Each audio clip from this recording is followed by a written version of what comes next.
오늘 아침 뉴스 연구소.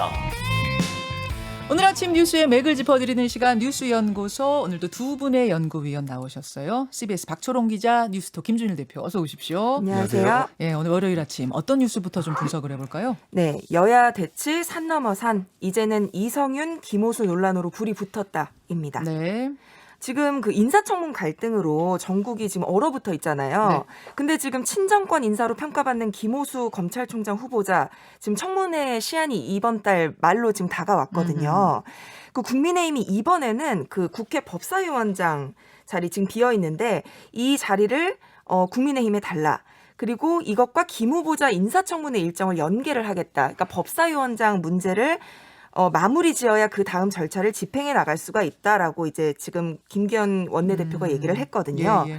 그래서 지금 민주당 같은 경우에는 물러설 수 없다. 법사위원장 자리 내놓을 수 없다고 또 얘기를 하고 있어서 이 여야 대치가 정점에 달할 것으로 보이고요. 네. 이 김 후보자에 대해서는 국민의힘은 코드 인사로 규정을 하면서 공세를 계속 펼치고 있고 좀 어려워 보이는 상황이고요. 한편 이성윤 서울중앙지검장의 공소장 유출 수사에 대한 논란도 거세질 것으로 보이는데 지금 이 이성윤 지검장 같은 경우에는 김학의 전 차관 출국금지 사건 무마한 혐의로 기소가 됐거든요. 네.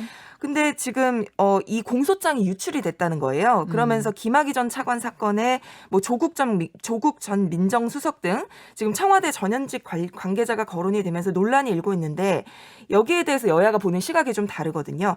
박범계 법무부 장관이 이 공소장 유출 사건에 대해서 진상 조사를 지시한 반면에 야당은 이성윤 지검장의 직무 배제를 주장하고 나섰습니다. 자, 굉장히 각각이 주장하는 바가 달라요. 다른데 우선 민주당과 박범계 장관 공소장 유출 이 부분에 주목을 하고 있죠. 예. 예, 본질이 뭘까요? 공소장이 보도가 됐어요. 네. 그래서 이제 중앙일보가 처음 보도를 했는데 그 내용이 이제 자세하게 다 나왔습니다. 그래서 뭐 거기에 나오는 이름이 이제 뭐 이성윤 지검장뿐만이 아니라 조국, 박상기, 뭐 이광철 민정비서관 이런 분들의 이름이 나오는 거예요. 네. 그러니까 한마디로 얘기하면은 그 불법 출국 금지 사건에 대해서 정권 실세들이 다 연루가 된 것이다. 이런 게 검찰이 기소한 내용에 다 나온다라는 그러니까 거죠. 이성윤 지검장 기소하면서 쓴 공소장 안에 예. 이런 이름도 있더라라는 게 보도가 예. 된 거죠. 뭐 이를테면은 조국 민정수석이 그러니까 그 검사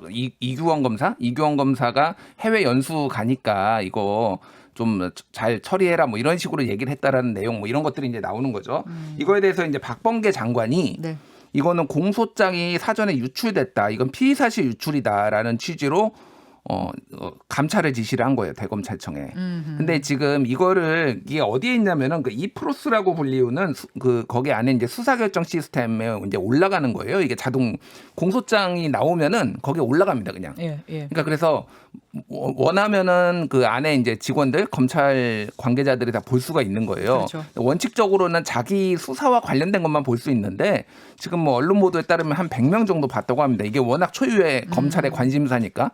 그래서 일단 이거를 정말로 누가 유출했는지를 잡아낼 수 있는지 이게 첫 번째고 또 하나는 박범계 장관이 과거에 이를테면 야당 시절에는 이 수사 상황에 대해서 낱낱이 밝혀야 된다 이런 주장을 계속 해왔었어요. 국정농단 때 예. 인터뷰했던 기억이 나요. 국정농단 때도 박영수 특검팀이 매일 언론 브리핑 해야 된다. 그리고 뭐 라디오에도 대국민 보고 조항을 넣어야 된다. 이런 것들을 본인의 치적으로 얘기를 했는데 본인의 이제 정권에 불리한 거 나오면 이건 피의사실 유출이고 이제 뭐 그 전에 반대 입장에 있을 때는 이런 거 해야 되고 이런 것들을 이제 소위 말하는 내로남불 이런 이제 뭐 논란에 지금 휩싸여 있는 거죠. 그리고 피의사실 공표와 공소장에 적힌 내용 공표는 조금 다른 차원 아니냐라는 지적도 있더라고요. 그렇죠. 예. 기소가 된 뒤에는 어차피 공개 재판에서 다 공개가 될 내용을 보도하는 것인데 이것이 피의사실 공표와 같은 차원은 아니지 않느냐?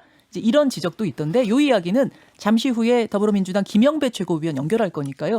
거기서 질문해 보겠습니다. 그나저나 지금 국민의힘 쪽에서는 그 공소장 유출 문제가 중요한 게 아니라 이성윤 지검장 직무 배제가 더 중요한 문제다. 이제 이런 주장인 거죠. 그렇죠. 기소당한 서울중앙지검장이 제대로 검찰 직무를 할 수 있겠느냐라고 하는 거니까 직무 배제를 해야 된다라는 거고, 이와 관련해서 이제 김호수 검찰총장 후보자와 청문회 일정을 잡아야 되는데 지금 열흘 남았거든요. 지난 7일에 했는데 20일 안에 청문회를 끝내야 돼요. 네. 청문 보고서를 작성해야 되는데 지금 오늘 17일이니까 열흘 남았는데 아직 일정을 합의를 할 과정조차 지금 얘기가 안 되고 있습니다. 그게 아까 얘기했듯이 법사위원장을 야당에 주지 않으면은 이거를 논의를 하지 않겠다. 이게 이제 야당의 입장인 것이죠. 네, 그런 상황. 박초롱 기자. 네, 뭐 결국에는 2라운드가 열린 건데 누가 유리할 것인가를 따져봤을 때 제가 봤을 때는 국민의힘이 좀 더 우위에 설 수밖에 없지 않을까. 왜 그렇게 보실까요? 법사위원장은 사실은 게이트키퍼 역할이라서 야당이 사실은 많이 해왔거든요. 그렇죠. 근데 지금 이제 민주당이 좀 승기를 잡기 위해서 이걸 고집을 하는 건데 결국에는 민주당이 이제 법사위원장을 고소하겠다지만 이게 지금 인사청문회랑 연결이 되면 결국에는 원내교섭에서 조금 한 수 접어들고 가는 수밖에 없는 것이고, 또 국민의힘은 만약에 민주당이 자신들의 주장을 받아들여주지 않는다고 해도 독주하는 정당이다, 여당이 독주하고 있다라는 프레임을 씌울 수 있기 때문에 사실 이건 어떤 결과로 가도 좀 국민의힘에 유리한 그런 2라운드가 아닐까 생각이 됩니다. 김기현 신임 원내대표가 그 수를 보고 있는 게 아닌가 이렇게 네. 분석하시는 거군요. 네. 그래요. 두 번째 이슈로 가죠. 네, 5.18 앞두고 모두 호남선 열차를 타라입니다. 오늘이 5월 17일입니다. 네. 내일이 5.18 당일이고요. 네. 지금 주요 인사들이 속속 광주로 모여들고 있어요. 광주가 뜨겁습니다. 네, 뭐 호남 구의 경쟁이라고 할 법한데요. 우선은 이낙연 전 더불어민주당 대표 지금 지난 13일 특강을 시작으로 3박 4일 동안 광주에 머물렀고요. 특히 지금 이낙연 전 대표가 이전에 사면론을 먼저 꺼냈었잖아요. 연초에. 그러면서 이제 대선 지지율이 크게 하락하고 이런 사건들이 있었는데 네. 지금 이 두 전직 대통령 사면 발언에 대해서 사과를 했습니다. 국민의 뜻과 촛불 정신을 충분히 헤아리지 못했다고 하면서 사과를 했어요. 그리고 지금 정세균 전 국무총리 16일부터 2박 3일 일정으로, 그리고 이재명 경기지사 17일부터 1박 2일 일정으로 호남을 찾습니다. 네. 지금 야당도 역시 호남 껴안기 행보를 이어가고 있는데 야권 잠룡이라고 할 수 있는 안철수 국민의당 대표, 그리고 유승민 전 의원 역시 지금 내일 5.18 기념 행사에 참석을 하게 돼 있거든요. 특히 지금 정운천 성일종 의원, 야당 의원들인데 5.18 유족회가 초청을 했어요.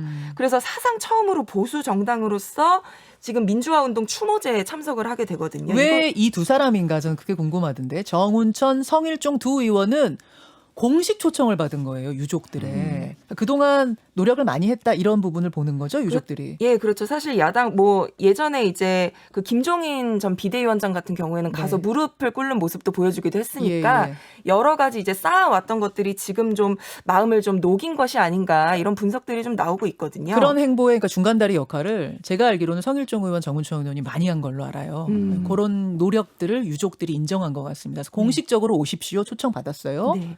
그래서 여당은 이제 호남에서 전통적인 지지 기반을 다지기 위해서, 그리고 국민의힘은 또 중도층 공략하기 위해서 지금 적극 나선 모습입니다. 네, 김준일 대표. 예. 진짜 호남선 열차에서 다 만날 것 같아요, 이분들 여야가. 예, 다 만나죠. 이미 이낙연 전 대표는 13일부터 가 있습니다.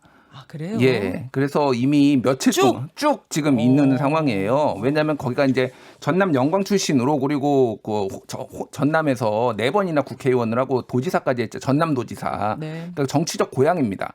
근데 왜 지금 모든 특히 이제 민주당 인사들이 다 내려가느냐. 박용진 의원이나 양승조 충남지사도 지금 내려갑니다. 네. 오늘. 그래서 왜 내려가느냐. 지금까지 역대 민주당 당내 경선에서 광주에서 1등을 한 사람이 다 대통령 후보가 됐습니다. 김대중 대통령은 말할 것도 없고요. 노무현 기억하실지 모르겠지만은 그 노풍이 불었던 내가 광주에 동교동계가 밀던 이인재를 누르고 여기에서 광주에서 경선 1등하면서 노풍이 불기 시작했거든요. 기억하죠. 예. 그 사건을 어떻게 못 잊겠습니까? 정말 중요한 포인트 아니었어요. 그렇죠. 예, 그 이후에 정동영, 문재인 할 것 없이 다 1등을 했어요. 여기에서. 그렇죠. 그러니까 여기를 잡으면은 기선제압, 그리고 어쨌든 양대축이잖아요. 수도권 호남이 양대축이잖아요. 그렇죠. 민주당 그리고 입장에선 호남 민심의 선택이 항상 선거판을 좌지부지했거든요. 그러니까 호남은 항상 전략적 선택을 했습니다. 그렇죠. 자기 고향이라고 꼭 밀어주지는 않았어요. 예. 그러니까 이런 것들을 감안을 했을 때 모든 주자들이 지금 공을 들일 수밖에 없고 지금 그 소위 말해서 국민의힘의 서진 정책이 굉장히 지금 먹히고 있는 상황이에요. 왜 아까 전에 정운천 성일종이냐 얘기했는데 정운천은 위원장 국민통합위원회 위원장이에요. 네. 그래서 소위 말해서 이제 영남 출신 의원이 호남하고 그 자매 결연해가지고 지역구 하나씩 더 맡아가지고 하는 거 이거를 지금 진두지휘하는 게 정운천 위원장이라서 네. 5.18 단체랑 17번이나 간담회를 했답니다 지금까지. 성일종 의원 같은 경우에는 국회 정무위원회 이제 국민의힘 간사로서 5.18 관련 법안을 또 심의를 하면서 굉장히 많이 만났다고 합니다. 네. 그런 것 때문에 한 것이고 그 전에 이제 초선 의원들이 지난 9일에도 대거 방문을 했고요 호남에. 그렇죠. 그리고 김기현 원내대표도 지역 첫 번째로 간 게 광주였어요. 어허. 그러니까 이런 식으로 지금 대선까지 바라보고 호남을 구애하고 있다 국민의힘이. 예, 그러면서 예. 민주당의 이른바 빅3가 거기 지금 다 모여 있는 거네요. 이낙연, 정세균, 이재명 지사. 이재명 지사는 오늘 내려갔고요. 오늘 가죠. 1박 2일 일정. 다른 분들은 이미 다 가 있습니다. 지금. 이렇게 모여 있는 거고. 윤석열 전 총장 메시지가 광주에서 나왔다 뭐 이런 얘기가 들리던데 뭐예요? 광주에서 나온 거예요? 광주에 대한 게 나왔다는 얘기예요? 언론 인터뷰를 했는데요. 네. 이렇게 얘기를 했어요. 5.18은 현재도 진행 중인 살아있는 역사. 자유민주주의 헌법 정신이 우리 국민들 가슴속에 활활 타오르는 것을 증명하는 것이다. 그리고 이게 중요한데요. 어떠한 형태의 독재와 전제든 이에 대한 강력한 거부와 저항을 명령하는 것이다. 라고 얘기했어요. 네. 자, 자유민주주의 헌법 정신 이거 계속 얘기했습니다. 그러네요. 그 예전에 대검찰청 앞에서 그만둘 때도 헌법 정신과 자유민주주의 강조했고요. 네. 검수완박 비판하면서도 민주주의 퇴보, 헌법 정신 파괴. 그러니까 지금 이게 무슨 얘기냐면은 어떠한 형태의 독재, 한마디로 얘기하면 문재인 정부가 일종의 유사 독재를 하고 있다. 그러니까 광주 민심이 그거에 대해서 비판하리라 믿는다. 이런 내용을 좀 그런 깔고 있는 메시지다. 거예요. 예. 아하. 박철원 기자. 뭐 지금 SNS에서는 그 윤석열 전 총장이 대학 시절에 모의 재판에서 그 전두환 전 대통령에게 사형을 구형했던 막 그런 것 때문에 경찰에 수배당했던 일화까지 막 리트윗이 되면서 사실 엄청 화제예요. 그래서 이 호남에서 마지막 변수로까지 남을 것이 이 윤석열의 존재감이 아닐까. 이거를 우리 이제 계속 변수로 좀 지켜봐야 되지 않을까 생각됩니다. 그래요. 네. 자, 세 번째 주제 넘어가죠. 네, 미국과 백신 파트너십 체결입니다. 지금 한미 정상회담 오는 22일 날 열리도록 예정이 되어 있거든요. 네. 앞두고 지금 양국이 의제 조율에 나섰는데 아무래도 우리 지금 가장 눈길을 끄는 것이 이제 백신 파트너십 논의입니다.